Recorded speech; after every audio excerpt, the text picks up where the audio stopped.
How many people would have a perfect day if the day was only a second? If it was a second long, you could be so fucking great and then just put a check on Wednesday and then move on to Thursday. Oh, I feel fucking great Thursday, Friday. You could live a whole life pretty much cool. But unfortunately what happens is 9 o'clock is followed by 9:01. And the cloud, based on all these variables, can be altered quite a lot in no time. Yeah?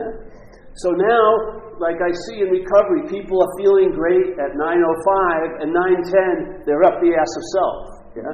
If the shift can happen so fast, you're going on like this all day, yet there's this desire or drive to stabilize, to be stable, to be someone. You know, I'm the same person I was when I was a baby that I am now. No, the personalities are totally fucking different. Yeah? No freaking way. But there's this hope of continuum. We try to have this false sense of continuum, so we want to replicate the qualities of the sky, but as the cloud, good luck. Good luck. It ain't going to happen. Because as a cloud, you're moving off screen. You're going to pass away as a body. I hate to break the news to you. And you're moving, and you're going to go. Yeah? But the sky hasn't gone anywhere, nor will it go anywhere. And every moment that the cloud is getting all the attention and interest through your identification as it, because I'll tell you something, the cloud ain't that interesting.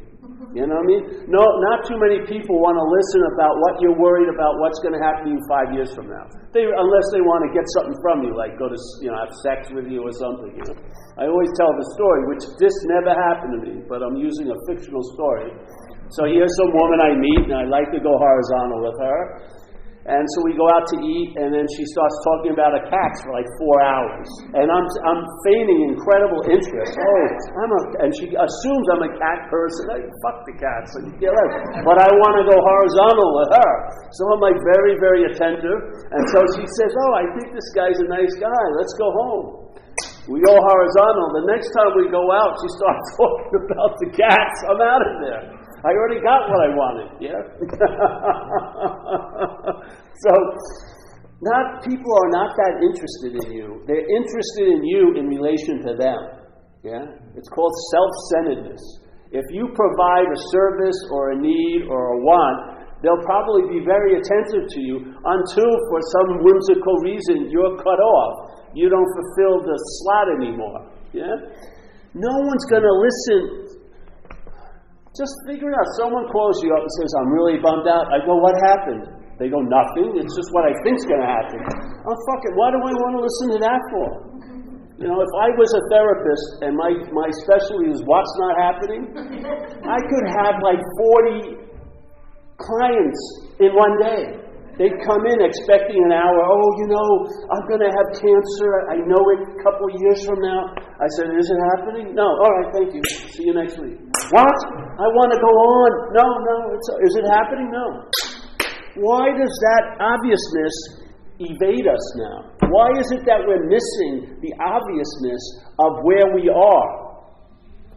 Why? We weren't when we were kids. When we were playing, I'm telling you, there was a point when you were playing, time hadn't set up in your head yet, and you were not worrying, will I be playing next week? Because there was no next week in you. Yeah? That was contrived. It was formatted. Yeah? And therefore, our interest and attention was totally here because we hadn't entertained any insane idea we could be anywhere else. Yeah?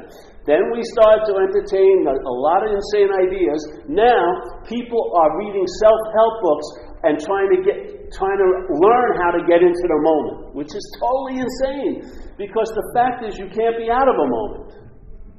There's not one moment in your life that you've been out of. I don't care if you think, I was there, but I wasn't really there. You're there on the surveillance cameras. You were there. You're here tonight. I didn't really attend that meeting. Yes, you did. You're here. Yeah? So this idea, we read these books, how to be in the moment, and then it still doesn't seem to work, so we buy the next one, how to really be in the moment. And then that doesn't seem to work, so we got how to really, really be in the moment. It's never going to work because it's based on a false assumption. The assumption is you have the power not to be in this moment, and you don't. Yeah? You have the power. The thought system believes, when it goes back into the past, that things could have been different, but are they? Yeah? That something shouldn't have happened, but did it? Yeah? If the head starts playing this little lullaby, it starts with "if only," or "I should have," or "what if," do not go there. Because you're going to go to hell. That's simple as that. You're going to think that things could have been different and you have no power to change them. Not one bit. Yeah? You have no power to leave this moment, but you assume you do. Yeah. So there's the sky, and now it's identified as that cloud. It's trying to have a stabilized sense that only it can come from the skyness, but it wants to have it as a cloud, and the cloud is coming and going, being pulled this way, pushed that way. It has a lot of variables that are going on that are affecting its physical, emotional, mental conditions. Yes? So you can be great at 901, but 9010 you may be totally screwed. Yeah? The point is, thinking you're great only reaches a level of seemingly so. It appears to be so to us. And feeling like you're down the tubes can only reach a level of appearing to be so. The only thing that's so is what everything that's appearing to be so is appearing to be so too. You and I give everything all the meaning it has. Yeah? That's why something, if I'm not in good shape today, is a problem. The same thing, if I'm in good shape tomorrow, is not a problem.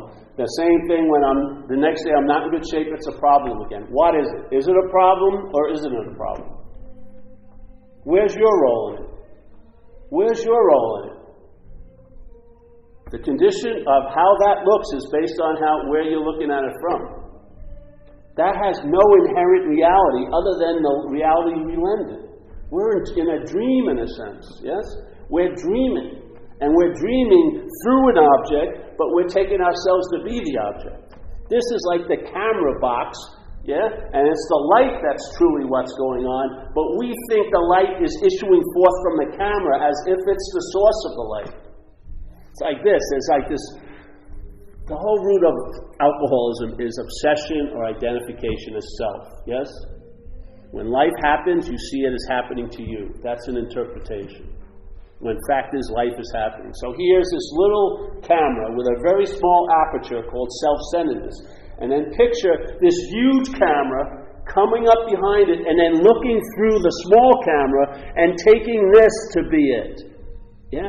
Here's this huge camera that can pick up everything, now decides to look through a very small camera and a small lens, and now it sees everything framed by this view called self-centeredness. It's unbelievable if you could see a picture of it. Here's this huge camera with this giant lens, is forgetting that state, and by looking into the small camera, it takes itself to be the small camera. And then we suffer all the suffering that a small camera can have, all the while we're the big camera and we've never not been the big camera. Yeah? The only thing the small camera needs is some of that information. That it's the big camera. Yeah. So there's the sky. 4th of July, explosions in the sky's never ripped open. When it rains, it never wets the sky, it wets the ground, the earth, yes? When a bird shits, it doesn't land on the sky, it lands on your car. Yeah? Planes are flying through it all day. You never hear them call up the tower and say, "Hey, I ran into a big chunk of sky today. Abort, No, the sky's allowing all this stuff to happen in it, but it's not affected by anything that's happening in it. That's what mind is like, big M mind. And you are that. Yeah? How could you not be? This demonstration, this being taken to be real, infers the real reality. Because it's in seeing, it's like St. Francis says, it's in self-forgetting that you're reborn. When you realize this mental present is truly absence, that's the real presence. Yeah? When you lose interest in the self, that's when you'll gain interest in everything else. But everyone's trying to gain interest with everything else as a self. Yeah? We want to get interested in peace, but if you get interested as a self with peace, it's going to be used to drive you crazy, because you're going to keep saying, "I'm not in it." I had it once, which is this is the beauty of the exquisite suffering.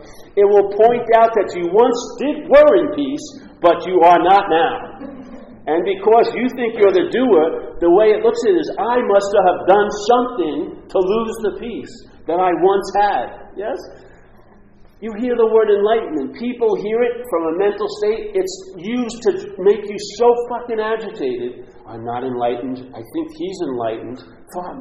I better get on this enlightenment, treadmill. I haven't been working out hard enough.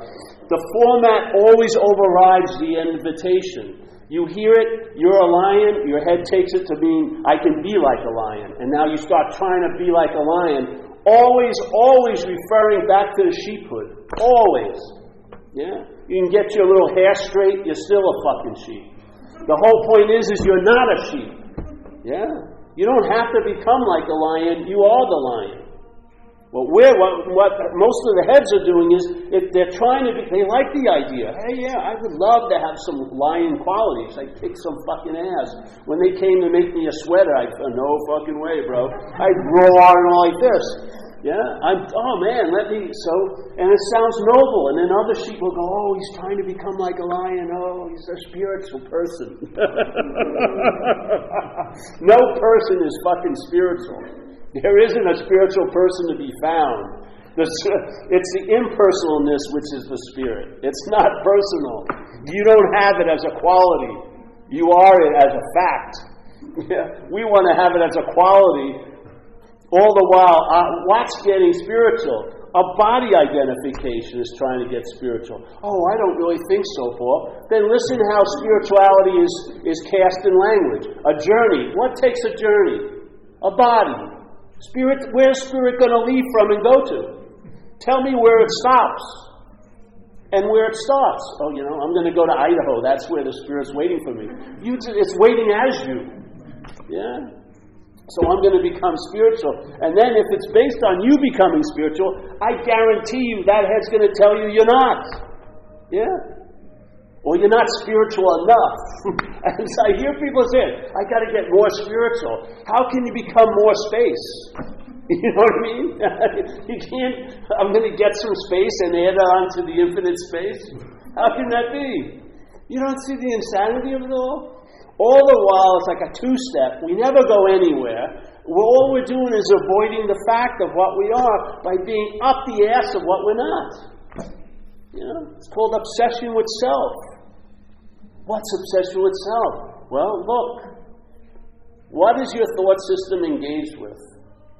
Is it engaged with now? Or does it happen now and it's engaged with yesterday and tomorrow? Yeah?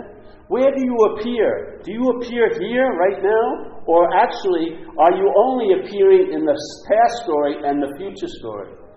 Are you being remembered by the mind through time?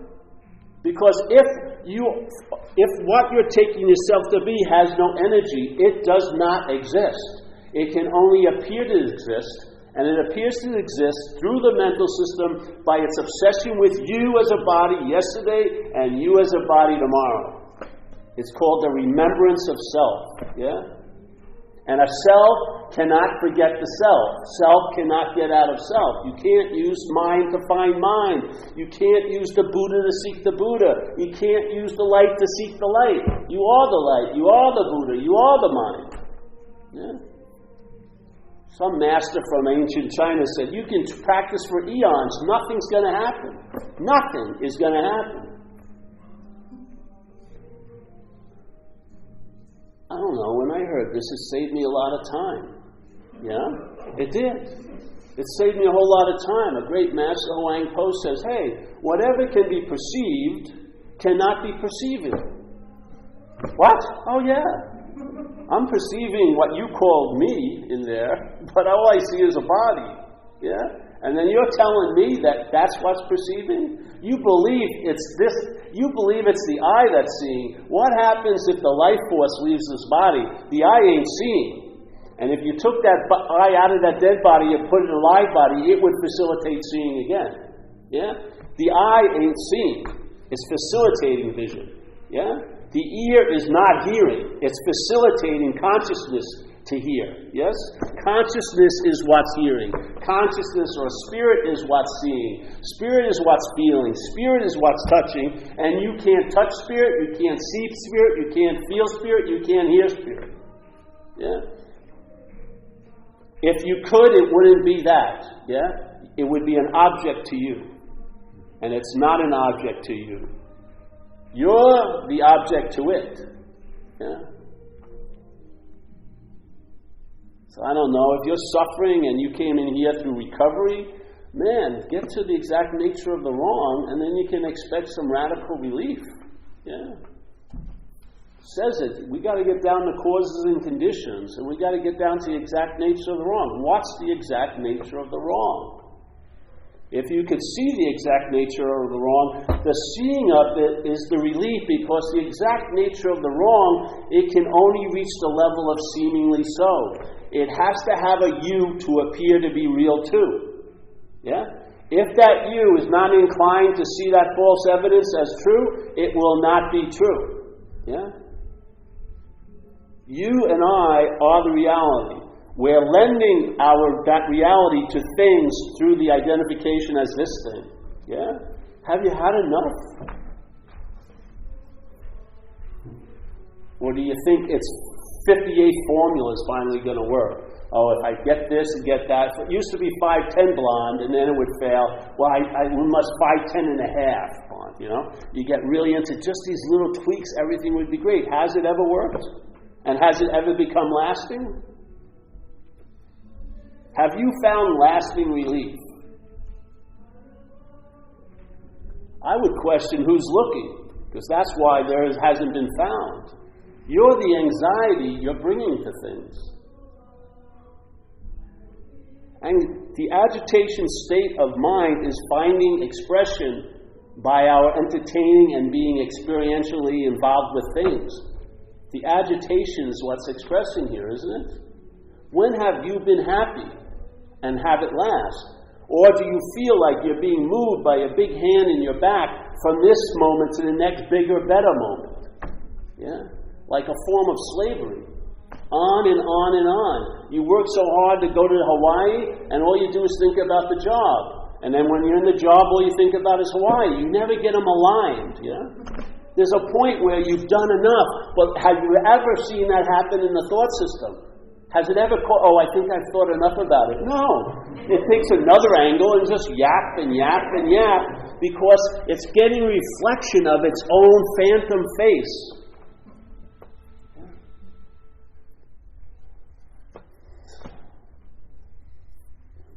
I don't know. I've seen it. I saw it, and I keep seeing it. I see the difference between a thought and my thought. I see it. It's palpable. You'll weigh it. Have a thought, money. It's given meaning, not by itself to you, but you to it. Yeah. Health. Yeah. It will trigger some response in you. Maybe you're not feeling well. Relationships. Maybe your relationship isn't going well, so it has a little more meaning. You want to change the weight of it? Add my in front of it. My money. Yeah. I'd love to see everyone have money, but not mine. No fucking way. I'm keeping my money, but I'd really like to see all of you have money, but just don't fucking mess with my stash, what Pink Floyd would say. The my changes everything. What's the my? What does that represent? It represents that you're the thinker. You're the doer. My actions, my body, that this body's yours. My time, that it's yours. You don't see it? You don't see the act of claiming what it has nothing to do with? No one's going to wake you up. You're inherently awake. This is on you. There's no saviors. The saviors are saviors when they fail you, so you're left with your own devices. There's, like they say in Zen, you see the Buddha on the street, shoot him. Because what can be happening is you're throwing your Buddhahood on him. And of course, he is going to fail you as the Buddha, because it's going to disguise your own Buddhahood as being missing. Yes? It's an activity. Freedom is an activity, and bondage is an activity. Yeah? If you buy the thought system its take, you're going to be bound to this central idea, which is called self. If you have immunity to it, you'll be freed from it. Yeah? You'll be traveling lighter. Yeah? Second by second. That's the offer. All the time. Yeah?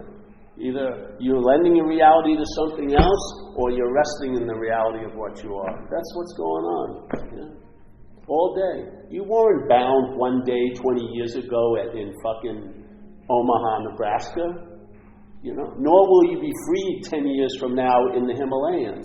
It's an activity. They're basically both, they're both options. They're available to the head. It matters where the head's looking. If the head is looking from a body, everything's going to seem real. If it's seeing the body, there'll be a freedom from it. Yeah? That's what happened with this. You know, I entertained some ideas, and my mind started to open up. So it went like this. Here was happening before. There'd be realizations, yes? So this way is very comfortable if they just keep opening up like this. But then I entertained a possibility where the realization went like this. Yeah? And I was seen not to be so. Yeah? Here I was seeing all this stuff. There's no world, there's no this. But I was still relevant. I was still real. And the aperture opened up, and then I was seen in front of the camera, from what's behind the camera. Never, never, never to be deeply forgotten, ever. Yeah. You're appearing in front of the camera, implying you're that which is behind the camera, as this which is in front of the camera. It doesn't work that way. You see you're not this, and you'll get a sense, hopefully, and then a stabilized sense, that you're what's looking. Not the you that's looking for all day, but you are what's looking. It can take 1 second, or it can be lifetimes, yeah? But that's the recognition. And then all that happens is the mind entertains possibilities that were not on offer to it as a self. Instead of, I will be okay, you're inherently okay. Yeah? You lose a lot of interest in time without any effort to get out of time. You just realize you've never been in time. Yeah? The problem is revealed not to be true, and therefore there's no need for a solution. Yeah? The solution only seems real when the problem is. But the solution informs through you that the problem is unreal, and there's no need for a solution. You're that. You don't have to have a little small pocket to keep the solution in and be vigilant about it. It's like free ranging, baby. Yeah?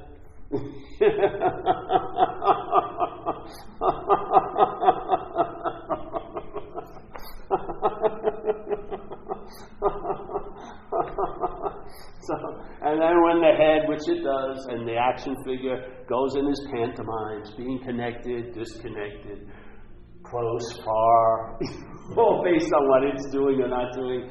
The show doesn't end, but there's a different audience now seeing it. You know? It's not like a home movie anymore. Oh, look at me. It's like fucking a foreign installment, and it's pretty damn boring. You know what I mean? How does most nights end when you review your day? I was afraid of. I'm afraid of. I know I will be afraid of. And I once was afraid of. Yeah, on and on. You just change the topic and you're thinking it's so new. But the fear of is always in fucking place. Who wouldn't want to get loaded if that was the state you seem to be in? Yeah. What other options do you have? Seemingly none. The seeming hopeless state of mind and body is appearing to be a hopeless state of mind and body. I'm going to get loaded. Which that's what I did. Until it ran out, you know. Until some divine intervention happened in a trailer park. My mind stopped for a few minutes. New information downloaded, and it's changed my whole life for the last 26 years. And it's still doing it. Talk about like you don't have to replace the batteries. It just keeps on keeping on, you know.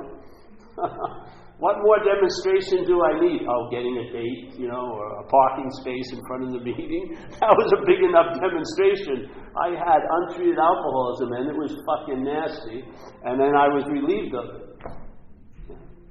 And the relieving has sweetened and moved this way or that, but the basic state of freedom from that bondage of self, that alcoholism, has been stabilized, has been concreted, yeah? I do not have the baseline of irritability, restlessness, and discontent, having all the tunes and notes played off of that riff, but a sense of ease and comfort became the baseline. Yeah? With no thought or effort on my part. The thought and efforting on your parts usually fucks it up. Yeah? Because now you think it's your recovery. And I can't give any time to anyone else. I'm too busy working on my recovery. You're just a hose. You're defined by the water moving through. Yeah? This action figure is defined by the spirit moving through it, not by its little shenanigans. So yes, there is a solution. Most people I run into just want to be free. They don't have any intention of being free. Someone just, and that's just the mental state. Someone, my girlfriend was telling me about a comic they sent, and it said, it was like one door said, lecture on heaven, and then there was the door heaven, and there was this huge long line trying to attend the lecture on heaven. No one was lined up for heaven.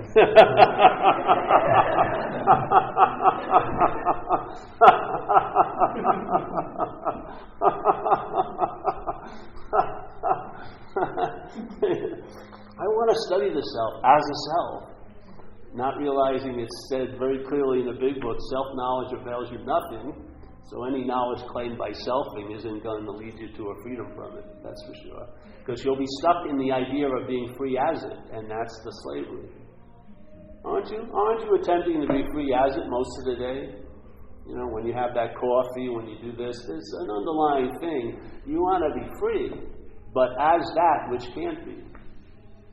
Yeah, you are that cloud. You're being affected by tons of different variables, the wind, the this and that. And it's never going to stabilize where everything is just great for you. It ain't.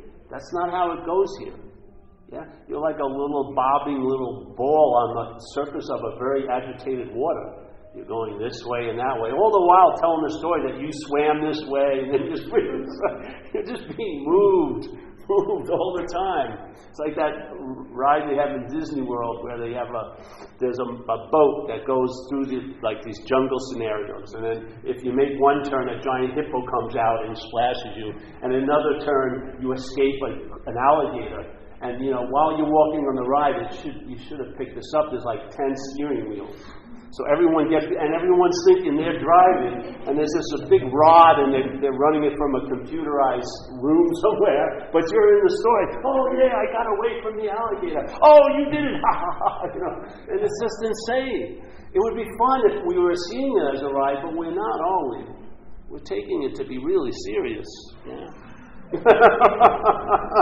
And the ride, it doesn't seem like we can get off.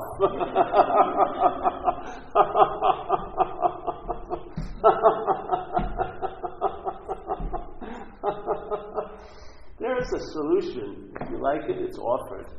It's offered as you right now, every now that you're in.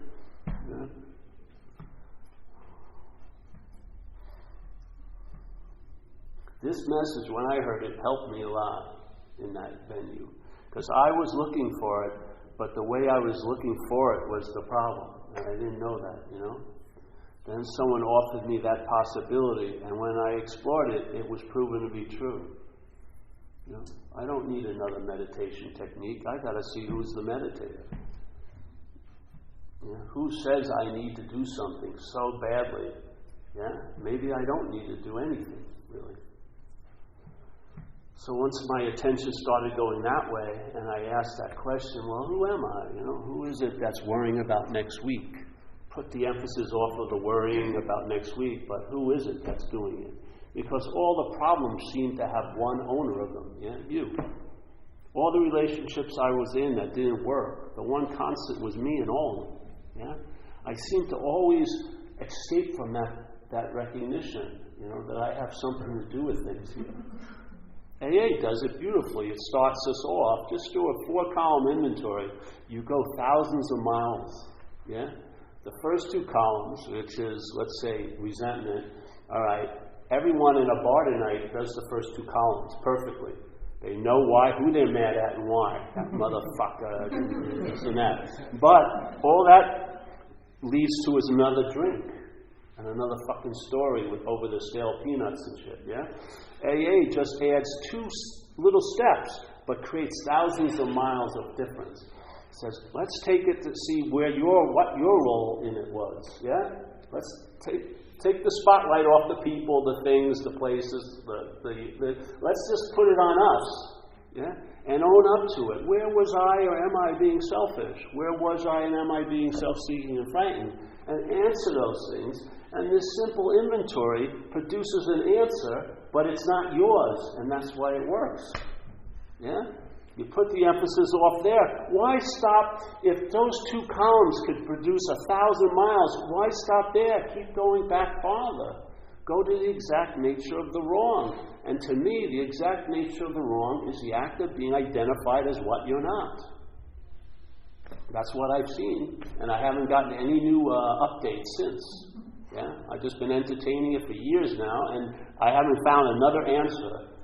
You know, this has been the last answer for like 15, 16 years. And all I do is entertain the exact same thing I was entertaining before. Yeah, 16 years ago when I heard it. The exact same space is there, always available at all times, right where I am, with no requirement necessary to meet it. Talk about reliable. The only reliability the cloud is ever going to find in the sky is in the sky. That's the only thing that's reliable, because it's not going anywhere, it hasn't come, it's not changing and morphing, it's not affected by things. It's a causeless cause in a way. It's an unconditioned condition. Yeah? And when you land on it, when the mind starts reflecting it, you will know the word serenity and comprehend peace. Yeah? You will have a new freedom and a new happiness. Not the same old of when I get this and I do that, then I'll be free. How does that work? No. You'll have a new freedom. Yeah? And a new happiness. That's why they use the word new. It's not going to be any way you thought it was going to be. Thank God. Yeah?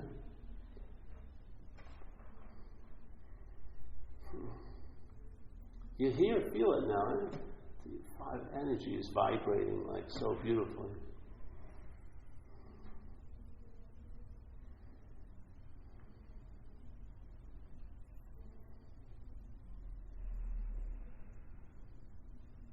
You can see almost the space of this place, this room. You can sense it. You can sense the presence. What spirituality, quote unquote, is sensing the presence of a no thing. Not a thing, no thing. Sensing the space instead of all the shit that's in the room. And it's not shit, whatever. Sensing the space that's allowing this to happen. See, if you took this wall down, would you have to get a certain size space that fit the exact parameters of the wall? Do you think the wall is taking up space, or is it appearing in space?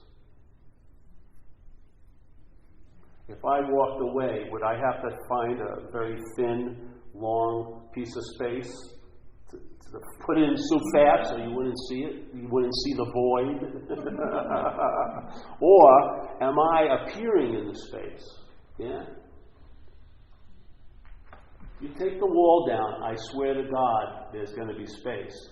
And you're going to think, that musician was really fucking good. That first second I had the wall, there it was. No, because this is all there is space. Yeah? We're an appearance in space. What's so is what we're appearing in. What isn't so is what we're appearing as. Yes? If you get that clear, things will go a lot better for the action figure. You'll travel a lot lighter in a stabilized manner. It won't be coming and going, because it won't be based on what you do or don't do. And it won't be based on what they do and don't do. It will be based on a prior condition to all conditions. Yeah? There you can find rest. And you'll know it when you've hit it. You'll feel it. You'll sense it. You may think you've lost it, but that is never lost. You may have the feeling you lost it, but it is never lost. And therefore it's never found. Yeah. You can't have it, so you can't lose it. You're taken out of the equation. Yeah.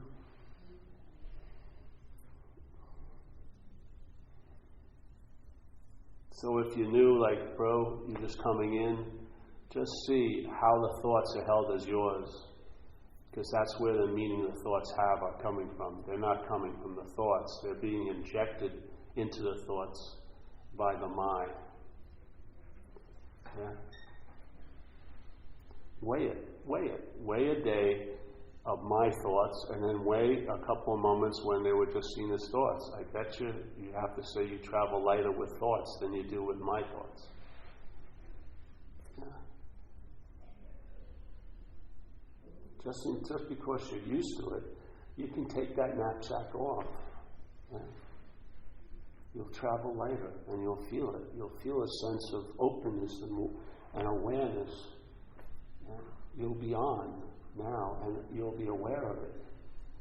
For me, it makes you available, and if you're available, you're of service. You're going to be used here.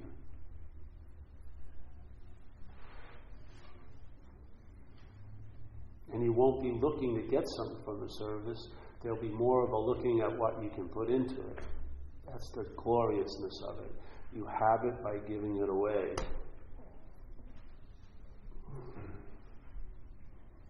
Yeah.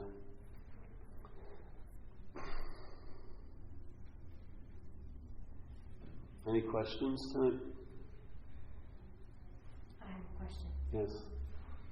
It's about being in relation to thoughts and then emotions, the feelings that come with them. And when I first started coming here about like a month and a half ago, you said something about like being disinterested in the thoughts, and I found that to be really useful.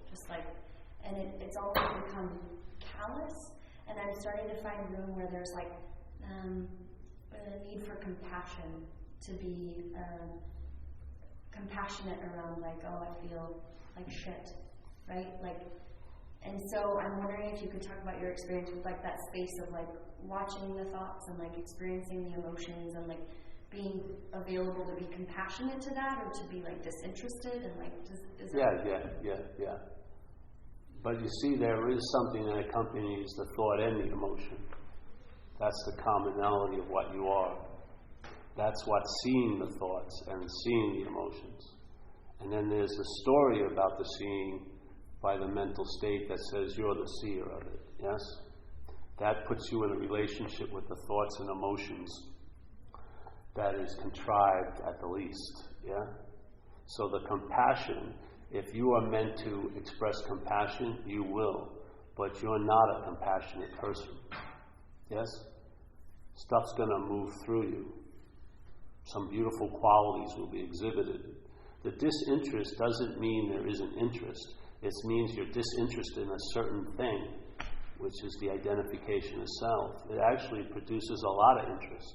Yeah? Because the interest is freed from that slavery. And you'll be surprised at what can come through you. I found a lot of compassion in being very, very irritating to people. Yeah? At things like this, at these talks. Sometimes I irritate people because they're in a comfortable little mental womb. Yeah? I find that incredibly compassionate. Yeah? Yeah. It's going to take on a lot of things, but you're not any of those expressions. You're what they express through. Yeah? Yeah. For me, the mind's one of the qualities of mind, like in Buddhism they say, the mind's essence is emptiness, yeah? Its nature is reflective. It reflects, yes? And then its expression is energy, which this place is, yeah, in manifestation, yes? Right now, if your mind is reflecting what is, there are a lot of things that will come out more frequently. You may call one of them compassion, yes?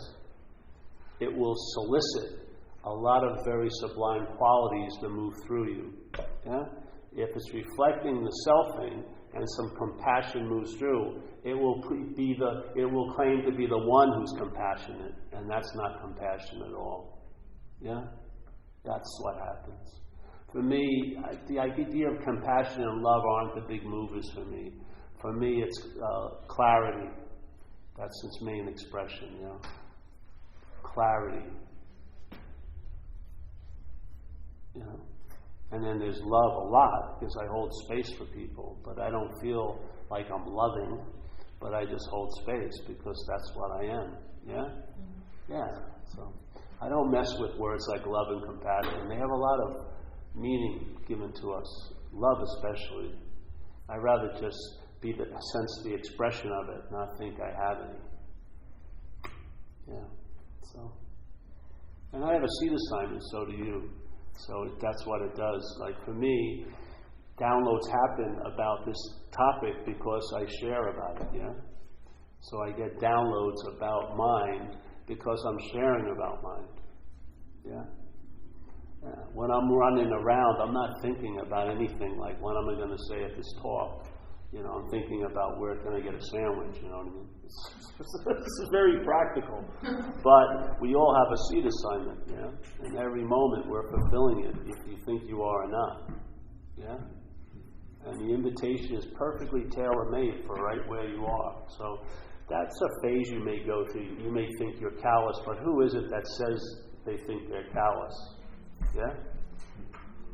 Use it to ask, who is that that's believing it's callous now that it's not so engaged with the thoughts? Yeah? Ask, who is that? If it isn't you, you'll be freed from it. Yeah? Every time you seem to start and you start thinking that you're claiming something, ask, who is that? Yeah? Don't stop. Keep following it, because what the self does, it will insert itself. In other words, one of the first times I heard this message, I was in this room and someone was sharing. What happened? Someone's called the meeting over? I like that. Someone starts to pass the basket. All right, Paul, that's your cue. So, don't say any more. No. All right. I get the message.